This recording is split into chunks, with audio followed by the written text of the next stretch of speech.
Assalamualaikum warahmatullahi wabarakatuh. Shalom, Om Swastiastu, nama budaya, salam kebajikan, Rahayu. Halo teman-teman sekalian, selamat pagi. Pada kesempatan kali ini, saya dan rekan saya akan mewawancarai Ibu Anisatul Umaroh SPD selaku Wakakesiswaan. Nah, tema wawancara kali ini adalah kedisiplinan siswa SMP Negeri 1 Taman. Nah, selamat menonton. Assalamualaikum warahmatullahi wabarakatuh. Shalom, Om Swastiastu, Namo Buddhaya, Salam Kebajikan, Rahayu. Selamat pagi teman-temanku semua. Kali ini kita sudah berada di ruang admin bersama Ibu Anisatul Umaroh sebagai narasumber kami. Selamat pagi Bu Anisatul. Nah, kali ini kami dari kelas 9A mendapatkan tugas Bahasa Indonesia dari Bu Nia untuk mewawancarai salah satu guru di SMP Negeri 1 Taman. Nah, maka dari itu, kali ini tema wawancara kami adalah kedisiplinan di SMP Negeri 1 Taman, Bu. Baik, Bu. Untuk pertanyaan pertama, menurut Ibu, seberapa penting peran guru dalam menanamkan kedisiplinan? Menurut Bu Anis, ya memang sangat penting karena disiplin itu salah satu kunci dari kesuksesan. Jadi disiplin itu kan ada disiplin waktu, disiplin bagaimana kita menaati tata tertib dan lain sebagainya. Jadi itu salah satu kunci untuk keberhasilan di masa depan. Baik Bu, untuk selanjutnya, bagaimana cara Ibu menilai kedisiplinan peserta didik di lingkup SMP Negeri 1 Taman ini? Cara menilai ya dilihat kesehari-hariannya, bagaimana anaknya menaati tata tertib, kemudian bagaimana dia bersikap, itu kan juga merupakan suatu kedisiplinan dalam berbahasa ataupun dalam sopan santun kepada orang yang lebih tua atau sesama dan lain sebagainya. Itu dari situ. Baik Bu, terima kasih. Selanjutnya, selama ini apa saja faktor yang mempengaruhi kedisiplinan peserta didik di SMP Negeri 1 Taman? Faktornya dari lingkungan, teman dekat, kemudian dari diri sendiri. Jadi yang paling utama itu diri sendiri. Dia tanggung jawab atas kedisiplinannya atau tanggung jawabnya sebagai anak itu bagaimana. Yang kedua, faktor lingkungan. Lingkungan itu juga lingkungan teman, lingkungan dia tempat tinggal bagaimana, itu juga mempengaruhi. Juga lingkungan keluarga, itu berpengaruh juga. Karena pendidikan yang utama itu berasal dari keluarga. Tuh. Baik Bu, terima kasih. Selanjutnya, apa saja bentuk pelanggaran tata tertib yang paling umum terjadi dilakukan oleh peserta didik di SMP Negeri 1 Taman? Paling umum, paling banyak untuk sekarang ini kebanyakan anak sekarang mungkin sudah berkembang IT ya. Nah, itu kadang anak-anak sudah waktunya mengumpulkan HP dikumpulkan, masih saja ada yang tidak mau mengumpulkan HP ataupun ketika mereka menggunakan HP sudah ada gurunya, tetapi mereka menggunakan tidak untuk pembelajaran, tapi untuk yang lainnya. Yang paling umum itu rata-rata karena memang itu salah satu efek dari berkembangnya teknologi. Jadi efeknya betul zaman sekarang itu kita harus sudah tahu teknologi, tidak boleh ketinggalan. Tetapi bagaimana caranya kita memanfaatkan teknologi itu untuk yang lebih baik lagi. Itu saja. Baik, Bu. Dan apa sanksi yang Bapak Ibu guru berikan atau terapkan untuk peserta didik yang sering melanggar tata tertib di sekolah ini? Terutama untuk yang melanggar biasanya diberikan pengertian, diberikan informasi, ditegur.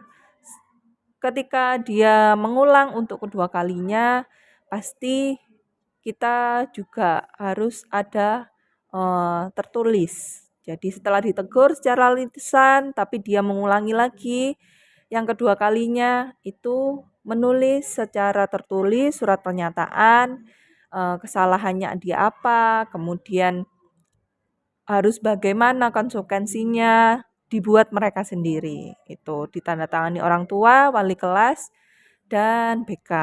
Jadi tahu apa kendalanya, kemudian apa masalahnya, seperti itu. Kemudian kalau sudah 2 kali tetap masih mengulangi, menulis kembali surat pernyataan tetapi dengan materai. Jadi hukumnya lebih berat dan dihadirkan orang tua, itu. Nah, kalau sudah lebih dari 3 kali, itu nanti akan ditingkatkan lagi eh, sanksinya atau pemberitahuannya kepada orang tua, diundang kepada kepala sekolah, nanti diputuskan, dirembukan bagaimana hasilnya atau bagaimana sanksinya mengenai pelanggaran tata tertib tersebut. Seperti itu. Baik Bu, dan bagaimana cara Ibu Bapak Guru memberikan teladan yang baik kepada peserta didik di sekolah? Caranya memberikan teladan yang baik ya terutama menaati tata tertib yang ada. Jadi tidak hanya siswa yang ada tata tertibnya, guru itu juga ada. Tata tertibnya guru sudah dibentuk oleh kita sendiri. Jadi konsekuensinya apa, kemudian harus bagaimana, itu sudah kami buat bersama dan sudah kami buat konsekuensinya apa. Jadi secara tidak langsung kami memberikan contoh yang baik, harus bagaimana bersikap, harus bagaimana berbicara, dan seterusnya. Itu sudah kami atur dan insya Allah kami lakukan bersama-sama. Seperti itu. Baik Ibu, dan bagaimana tanggapan peserta didik SMP Negeri 1 Taman terhadap aturan kedisiplinan yang ada saat ini? Alhamdulillah anak-anak sekarang sudah semakin ketika kita sudah memberikan pengingat terus-menerus, kan zaman sekarang kalau anak Gen Z ya, sekarang itu Gen Z itu harus sering diingatkan.